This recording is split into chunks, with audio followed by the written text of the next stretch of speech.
दिल दहलाने वाला हादसा था वो। सबको हंसाने वाले केशव मुखर्जी को बहुत दर्दनाक मृत्यु मिली थी। उनका सिर सड़क पर घिसट रहा था, बाकी का शरीर भीतर कार में था। उस ट्रक की टक्कर इतनी जोर से केशव जी की गाड़ी में लगी थी कि जिस साइड केशव जी बैठे थे उस साइड का दरवाजा खुल गया और उनका आधा शरीर, कमर से ऊपर का भाग बाहर निकलकर सड़क पर घिसटने लगा। ये 1982 की फरवरी के किसी आखिरी दिन की बात है। केशव जी उस दिन मुंबई के पास मौजूद गणपति के एक मंदिर में दर्शन को जा रहे थे। तभी एक ट्रक ने पीछे से उनकी कार को टक्कर मार दी। उस दुर्घटना में केशव मुखर्जी बहुत बुरी तरह घायल हो गए। उनका बहुत खून बह गया। उन्हें फौरन अस्पताल ले जाया गया। डॉक्टरों ने उन्हें बचाने की काफी कोशिश की थी, मगर बहुत ज्यादा खून बह जाने की वजह से केशव जी की जान ना बच सकी। 2 मार्च 1982 को केशव जी का देहांत हो गया, जबकि उनकी उम्र मात्र 56 साल थी तब। कुछ लोग कहते हैं कि वो हार्ट अटैक से मरे थे, लेकिन ये बात गलत है। खुद केशव जी के पुत्र बबलू मुखर्जी ने उनकी मौत की कहानी बताई थी। कुछ लोग ये भी कहते हैं कि एक्ट्रेस सुष्मिता मुखर्जी, जो एक्टर व पॉलिटिशियन राजा बुंदेला की पत्नी हैं, केशव मुखर्जी साहब की बेटी हैं। लेकिन ये गलत है। केशव मुखर्जी के 2 बेटे बबलू मुखर्जी और अशोक मुखर्जी हैं। उनको कोई बेटी कभी हुई ही नहीं थी। यानी राजा बुंदेला जी केशव मुखर्जी साहब के दामाद नहीं हैं। बाकी केशव मुखर्जी साहब के पुत्र बबलू मुखर्जी भी एक्टर हैं। बबलू जी ने दिल खिलाफ, इसी का नाम जिंदगी, ढूंढते रह जाओगे व स्वीटी वेड्स एनआरआई जैसी फिल्मों में काम किया है। बबलू जी ने कुछ टीवी शोज भी किए हैं। चलिए केशव मुखर्जी साहब के बारे में और कुछ दिलचस्प बातें भी जानते हैं जो उनके पुत्र बबलू मुखर्जी साहब ने ही एक इंटरव्यू में बताई थी। बबलू जी ने कहा था कि उन दिनों हमारी आर्थिक स्थिति अच्छी नहीं थी। हम जुहू में एक BH के फ्लैट में किराए पर रहा करते थे। मेरी माँ को टीवी देखना बहुत अच्छा लगता था और हमारे पास तब टीवी नहीं था, तो मेरी माँ एक पड़ोसी के घर टीवी देखने चली जाया करती थी। मगर एक दिन पड़ोसी ने उनसे कह दिया कि आप यहाँ मत आया कीजिए। माँ का दिल टूट गया। वो उदास हो गई। जब पापा आए और उन्होंने माँ की उदासी महसूस की तो माँ ने पापा को पूरी बात बताई। पापा को भी अच्छा नहीं लगा। अगले महीने ही पापा ने जुहू में ही एक 2 BH के फ्लैट खरीदा और माँ के लिए एक टीवी भी खरीदा। पापा नहीं चाहते थे कि माँ किसी के घर टीवी देखने जाएं। अब वो माँ से बहुत प्यार करते थे। माँ को नई नई साड़ियाँ और गहने दिलाते रहते थे। बाद में हमें कभी किसी चीज की कमी नहीं रही। हमारी आर्थिक स्थिति के बारे में कुछ लोग गलत कहते हैं।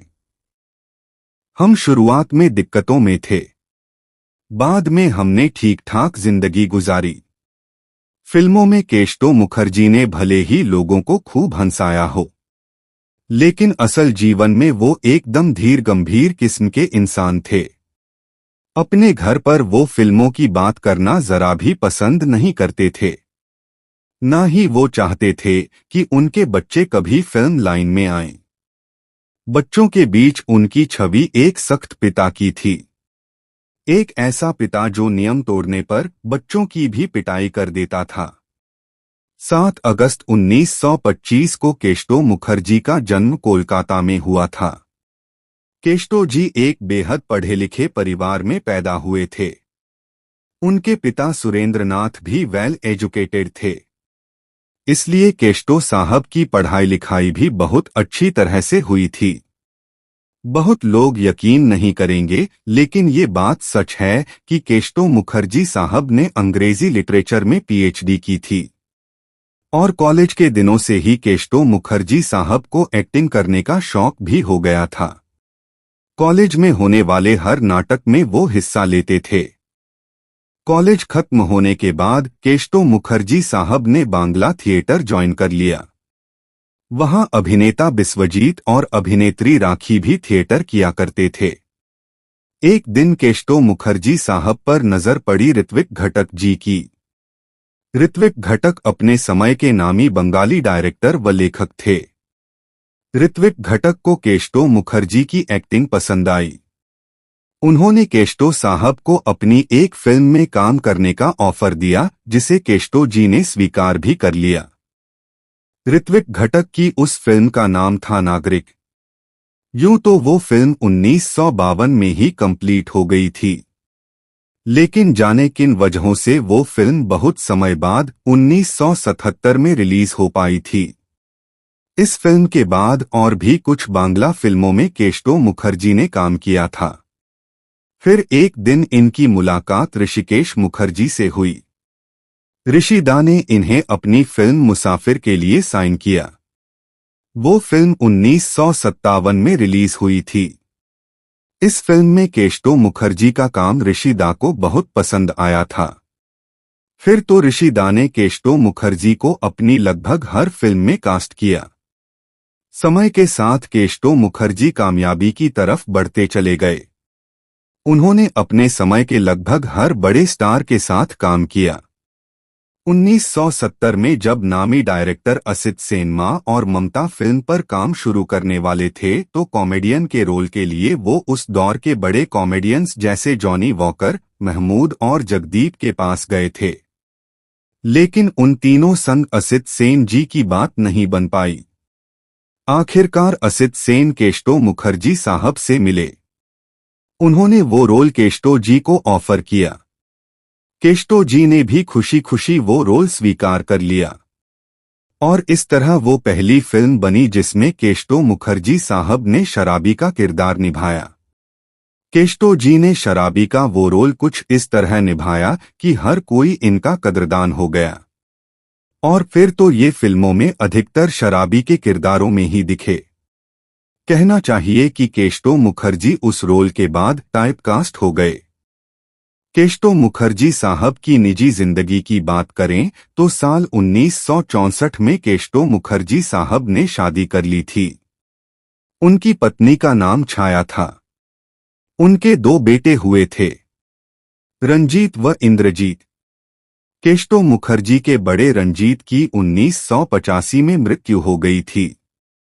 उनका छोटा बेटा इंद्रजीत उनकी ही तरह एक एक्टर है। वो बबलू मुखर्जी के नाम से जाने जाते हैं।